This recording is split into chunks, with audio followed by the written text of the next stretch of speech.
ఆంధ్రప్రదేశ్లో రాక్షస పాలన సాగుతోందన్నారు వైఎస్ఆర్సీపీ నేతలు. ప్రతిపక్ష నేతలు కార్యకర్తలపై తప్పుడు కేసులు పెట్టి వేధిస్తున్నారని మండిపడ్డారు. నీతి నిజాయితీ నిబద్ధత లేని వ్యక్తి చంద్రబాబు అని విమర్శించారు.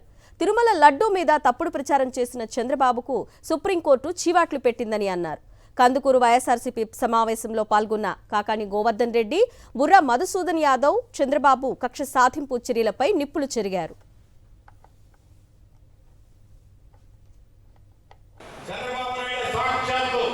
ఒక ముఖ్యమంత్రి స్థాయిలో ఉండేటువంటి వ్యక్తి ఈరోజు నాకు జంతువులకు సంబంధించినటువంటి కొవ్వు కలిసింది, అటువంటి నేతితో లడ్డు తయారు చేశారంటే ఆ పవిత్రమైనటువంటి మహాపవిత్రమైనటువంటి ఆ లడ్డును స్వీకరించినటువంటి మనుషులు ఎంతమంది బాధపడారు.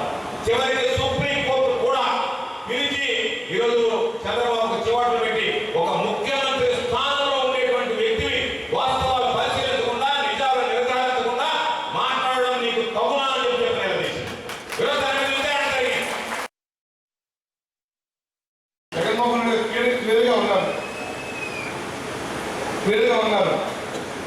ఎందుకంటే వారికి అర్థమైపోయింది, రాష్ట్ర వ్యాప్తంగా తెలుగుదేశం పార్టీ వాళ్ళు ఎక్కడ చూడు అవినీతి, ఇచ్చిన హామీలు ఏమీ నెరవేర్చకపోగా జనాలను పీడిస్తూ